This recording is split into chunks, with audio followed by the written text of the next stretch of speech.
warahmatullahi wabarakatuh. Selamat bertemu kembali buat anak ibu, khususnya anak ibu yang ada di kelas 9. Nah anak ibu, pertemuan yang lalu kita sudah membahas tentang masalah mengidentifikasi informasi di dalam diskusi. Nah, hari ini kita akan melanjutkan tahap yang berikutnya. Sayang, sebelum kita melanjutkan tahap berikutnya, sebaiknya kita buka dengan berdoa. Yuk kita mulai berdoa. A'udzubillahi minasyaitonirrajim. Bismillahirrahmanirrahim. Raditu billahi rabban wa bil islami dinan wa bi Muhammadin nabiyya wa rasula.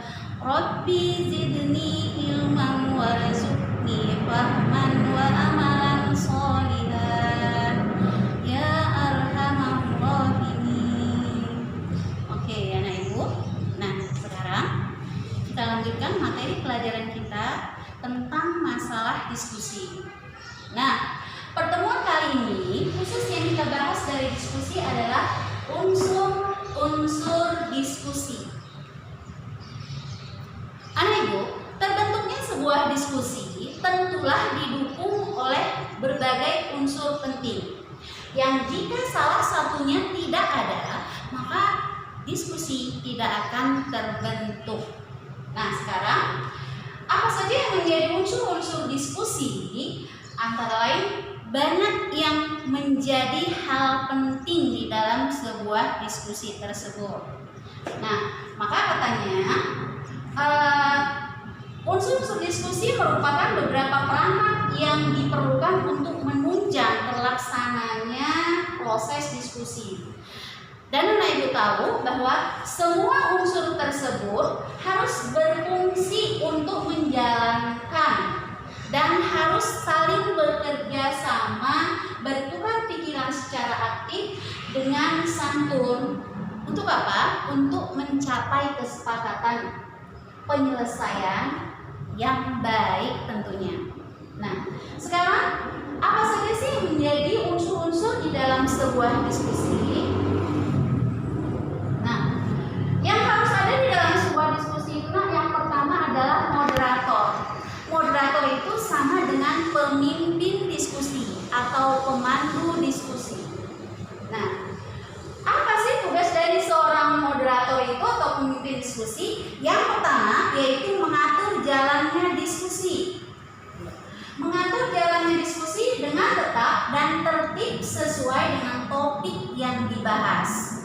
Nah, selain itu, tugas dari moderator yaitu moderator harus bisa membuka dan menutup diskusi. Itu tugas yang kedua. Yang ketiga, tugasnya yaitu memperingatkan kepada peserta apabila terjadi kegaduhan. Kegaduhan itu maksudnya keributan, permasalahan, cekcok ya dan sebagainya yang tidak diperlukan. Kemudian yang keempat, tugas moderator itu adalah melakukan tindakan agar diskusi lebih fokus dan kondusif. Kondusif artinya maksudnya nyaman gitu. Nah, kemudian unsur yang kedua atau B dari sebuah diskusi itu yaitu pembicara atau penyaji makalah, yang membuat makalah maksudnya. Bahasa kerennya disebut dengan panelis ya. Nah, apa itu pembicara atau penyaji atau panelis? Ya adalah seorang yang bertugas mempersiapkan atau membuat makalah, menyampaikan makalah tersebut, memberikan tanggapan, menjawab setiap pertanyaan yang diajukan oleh peserta diskusi. Dan oleh sebab itu, maka panelis harus menguasai topik permasalahan yang dilaksanakan dalam acara diskusi. Kenapa? Karena dia harus menjawab semua pertanyaan yang diajukan. Oke, next. Nah, unsur yang ketiga atau C terbentuknya sebuah diskusi itu yaitu harus ada notulis. Notulis itu maksudnya sekretaris. Nah, sekretaris itu atau notulis itu memiliki tugas untuk mencatat acara diskusi ke dalam bentuk notula. Nah itu situ perhatikan ada notula, ada notulis. Harus bisa dibedakan.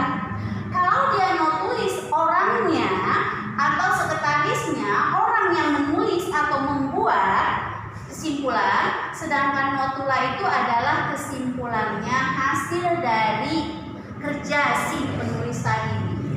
Nah, berarti tugas utamanya yaitu menulis segala sesuatu yang terjadi selama diskusi berlangsung. Kemudian yang kedua, bersama moderator, penulis atau kata lainnya notulis, sekretaris, yaitu membuat kesimpulan. Nah, unsur yang keempat dalam sebuah diskusi yaitu peserta. Nah, apa yang menjadi tugas peserta, dan peserta itu apa pula sih peserta diskusi? Ini kata lainnya disebut dengan partisipan. Ya, partisipan. Nah, orang yang berpartisipasi dalam diskusi, peserta namanya.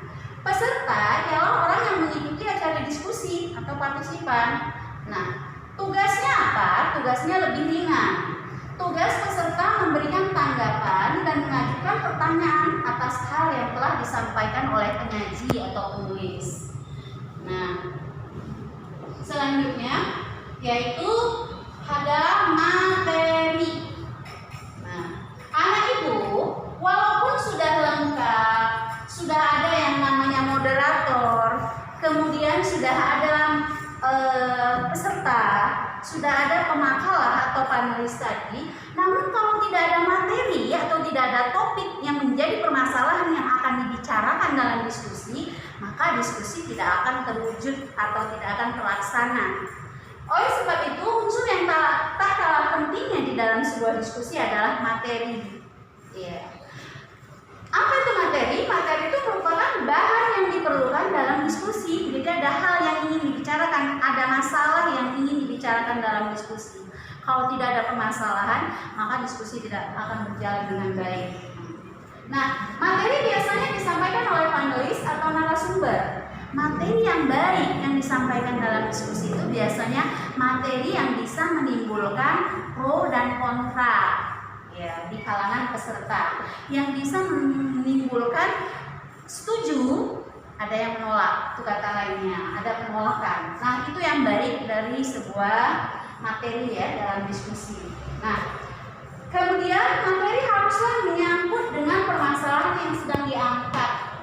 Dalam sebuah diskusi, materi tersebut dapat berupa paparan masalah, alternatif penyelesaian atau solusi, dan lain-lainnya. Maksudnya gini nak, bahwa di dalam materi yang diangkat dalam diskusi itu haruslah materi yang menyangkut urusan peserta, yang dekat dengan peserta. Misalnya materi atau hal yang sedang hangat-hangatnya dibicarakan, yang sedang dibutuhkan oleh peserta.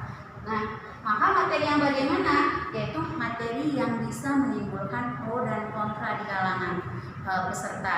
Nah, jadi kesimpulan kita hari ini tentang materi pelajaran kita yaitu mengenai masalah unsur-unsur diskusi itu meliputi antara lain moderator atau pemimpin diskusi atau pemandu diskusi, kemudian yang kedua penyaji, pembicara kata lainnya atau panelis, penyaji kata lainnya, kemudian yang ketiga ada yang namanya peserta.